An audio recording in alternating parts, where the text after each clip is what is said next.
मैं रजत मिश्रा आज की कक्षा में आप सभी का स्वागत करती हूँ।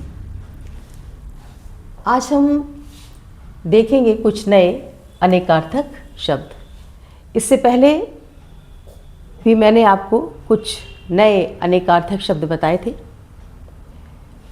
आज उसी श्रृंखला में कुछ और शब्द जिनके अनेक अर्थ हैं। कौन है अनेकार्थक? जिन शब्दों के एक अर्थ से अधिक अर्थ हैं, वो कैसे हैं? अनेकार्थक। इसमें पहला शब्द आज हम ले रहे हैं अर्क।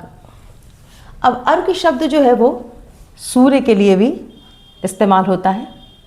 अर्क का मतलब रस भी होता है। अक्सर हम दवाई और इसमें इस्तेमाल करते हैं इसको, अर्क को। अर्क का एक अर्थ पंडित भी है, अर्क का एक अर्थ रविवार भी है, और अर्क आँख के पौधे को भी कहते हैं। तो इस एक शब्द के क्या है? अनेकार्थक, अनेक अर्थ हैं। अमृत शब्द, इसका अर्थ अन्न है, इसका अर्थ दूध है, एक अर्थ इसका पारा है, अमृत जल है, और अमृत स्वर्ण है।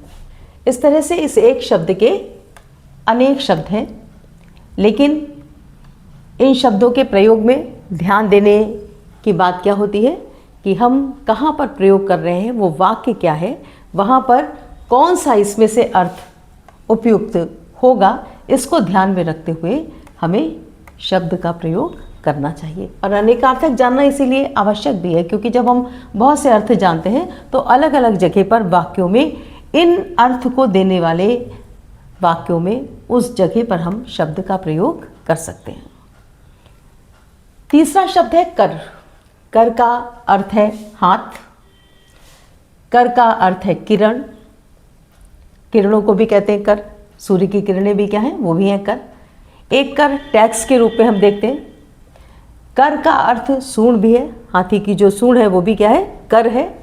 और क्रिया का भी एक रूप है करना, ठीक है। तो इस तरीके से कर के भी कई अर्थ हमको यहाँ पर दिखाई देते हैं। गिरा, वाणी को कहते हैं गिरा। साथ ही साथ यहाँ पर भी क्रिया के रूप में भी दिखाई देता है। कोई वस्तु का गिरना क्या है? वो क्या है? क्रिया के रूप में भी दिखाई देता है।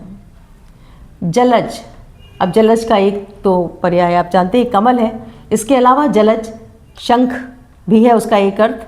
उसका एक अर्थ मोती भी है, और उसका एक अर्थ जल से उत्पन्न मछली के रूप में भी है। पत्र, पत्र एक तो चिट्ठी है, अपना लेटर लिखना, पत्र लिखना, चिट्ठी है। पत्र पेड़ों के भी जो पत्ते हैं उनको हम पत्र कहते हैं, और पत्र शंख के लिए भी इस्तेमाल होता है। इसी तरह से एक शब्द है शून्य। अब शून्य का अर्थ देखिए कितना हो जाता है। एक तो शून्य निर्जन है, जहाँ कोई नहीं है, हम कहते हैं शून्य है, कोई वहाँ है नहीं। ब्रह्म के लिए शून्य शब्द का प्रयोग होता है। शून्य आकाश के लिए प्रयुक्त होता है। और शून्य क्या है? अभाव सूचक भी है। जब कहीं कुछ नहीं होता तो हम कहते हैं, आप उसमें गणित में भी देखते होंगे, कुछ नहीं बचा तो हम कहते हैं शून्य, ठीक है। अभाव के अर्थ में भी क्या होता है? शून्य शब्द का प्रयोग होता है। तो ये अनेकार्थक शब्द हैं। ऐसे बहुत सारे शब्द हैं जिनके अपने एक अर्थ के अतिरिक्त भी और बहुत सारे अर्थ हैं, और जो कि अलग अलग तरह से वाक्यों में इस्तेमाल होते हैं, प्रयुक्त होते हैं। तो अनेकार्थक शब्द और भी जो आपको पता हो उन्हें आप कमेंट बॉक्स में लिखें, और साथ ही साथ चैनल को क्या करें? सब्सक्राइब करें। Thank you.